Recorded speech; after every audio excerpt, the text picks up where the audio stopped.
Namaste, my name is Sanat Kumar. Welcome back to the Manana Podcast. Manana is a Sanskrit word that means reflection or contemplation. In this podcast, I'll be sharing my deep, insightful reflections for you to contemplate and hence live a life of fulfillment. I hope you find great value in today's episode. Everyone would have heard the essence of these frameworks many times, but I purposefully call them frameworks here because I urge you to make it so. Framework, mindset, algorithm, whatever you call it, deliberately install them into your life and see the miracles they do to your life. It has done so to my life. I wish you the best and share these, hoping it does the same to your life too. 1. Awareness is everything. If there's suffering, you don't know something you need to know. That's it. Now, no matter what problem I'm trying to solve, I'll first come to this framework. What am I not seeing? First of all, am I looking at the problem correctly? I suggest you listen to the episode Viveka, the power of objective thinking here. Learn from everything. When awareness is so important, it would be a brilliant idea to inculcate seeking into everything you do in life, right? It might be anything: movies, books, blogs, podcasts, talking and asking people questions, stories and experiences of failures and successes, your own thoughts, emotions, behaviors or actions and habits. There's something you can learn from all of it and from everything else. Of course, we need to develop Viveka for a higher understanding of anything, but before that, when we are in a more primitive stage, we need what I call the seeds of awareness: humility and curiosity. Humility is nothing but realization that you know nothing. Like Robin Sharma says, be the humblest person in the room. And 2, curiosity, which is nothing but hunger to learn. This one's a natural trait if you are coming from hunger. 2, remembering mortality. You, me, and everyone will die someday. We all know this, but do we? Time is the only resource. Use it well. We know we must 1, not waste time, 2, maximize productivity. And then be grateful for it. Every day is a bonus. Go make the most of it. This is very useful sometimes in making decisions. Do not trade your time carelessly. No matter how alluring an opportunity is, carefully see how much of your life resource it is trading for whatever benefits it claims to provide. 3. Life alignment. I've already explained this concept of life in caps in the episode Life Alignment. It is basically an all good encompassing idea. Greatest health, wealth, wisdom, work, love and freedom are all part of life in caps. Being natural. Anything unnatural, that is non-life, will lead to unsustainability and eventually decay and pain. I'll give you a simple example.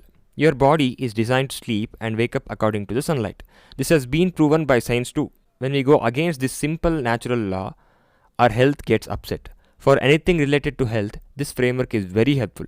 Let me give you another type of example. Nowadays, people are using all kinds of chemicals on their bodies. Hair conditioners, sunscreens, lotions of various kinds and cosmetics have their own world. Why do we need all of these? Instead of using such kinds of products that offers just a band-aid as such, why don't we solve the core problem itself? Why does one have split hair?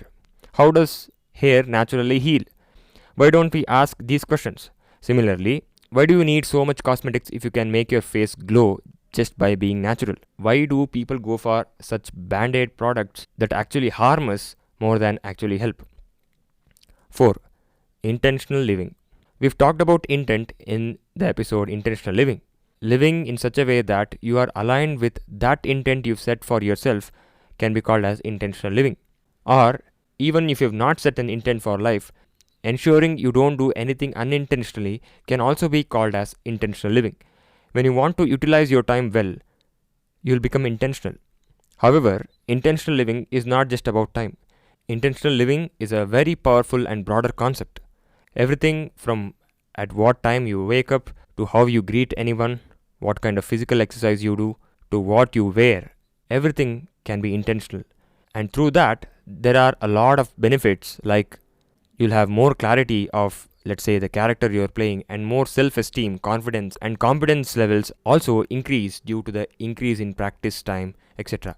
And there's absolutely no fear of missing out because you've already thought about what you want. If you come across something that's new, if it matches your intention, then use it. If not, leave it. It becomes very simple.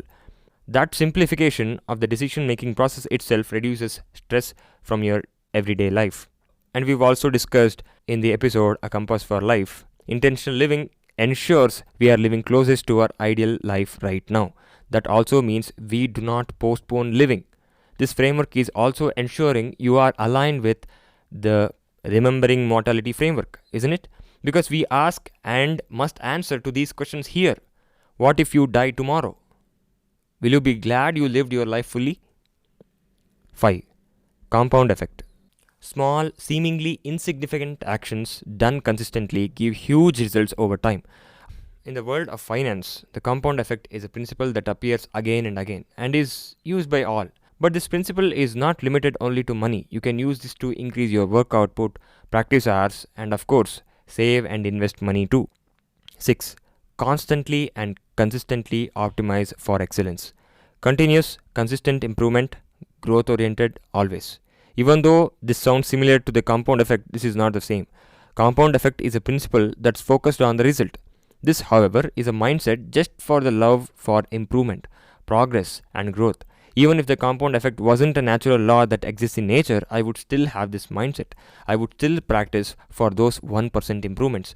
Always keep reviewing and looking for areas where you can improve your life. Act on them. Just tiny baby steps are enough. But you need to keep walking. I've told this long ago. Stagnation is worse than death. 7. It is thinking only if it's deliberate and productive. The mind's nature itself is to repeat what it has gathered. There is no such thing as overthinking. We usually say overthinking when our mind is not stopping despite our intention to stop it, or even when it is hurting us. We are not actually thinking there. It's just the mind moving along with the tendencies. Thinking is not at all that. Thinking is productive. And since it is productive, it ends. Any task should end, right? And especially if it's hurting you, it's not thinking at all. Thinking will actually help you when you are facing any problems. But if you have not trained yourself to think, or sometimes you are not able to think without the thoughts overtaking the control, writing might help. If you are in such a situation and need more help, it's not a shame to take it. You can call your friends, and of course, as I've mentioned, you can also contact me if you want to speak. I can listen, and hence make you listen to yourself as well. 8. You've always got a choice. This is another framework or mindset that can literally turn your life into an entirely new game of possibilities. We all know this innately. It's just that we are afraid. We are afraid of making certain choices. Choices that make us responsible for our choices. Choices that make us an outcast. Or choices that are unconventional. It's an irony that we don't like to take complete responsibility for our life on ourselves. However, remember this. No matter how deep you are in the ruins, you've always got a choice to make your life as you intend to. That's the power of choice and intent. Of course, that intent needs to be backed by awareness and action. 9. Bharat knew. Our ancient Asian ancestors knew. The last point, for example, was known to our ancestors.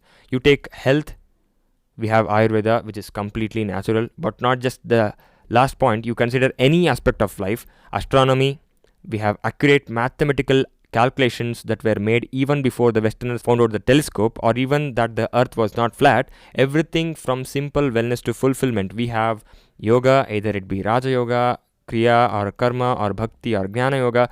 Even our cooking style is so intentional because of our brilliant ancestors. Of course, this topic, brilliance of Sanatana Dharma, is so vast to do justice here, even for the number of examples I can take. Anyway, whenever there's a situation or a problem you're trying to solve, check once how did our wise ancestors of Bharat do in similar situations. These are the frameworks that I've realized their importance through my life experiences. However, these are not new or these are not the 10, and I could add more, but I felt these are ones that have been the greatest influence on my journey. I hope you received excellent value in today's episode. To know more, head over to sanatkumarnahibi.com, and if you haven't already, check out my book, The Flower of Fulfillment. Thank you for listening, and I wish you have a great day.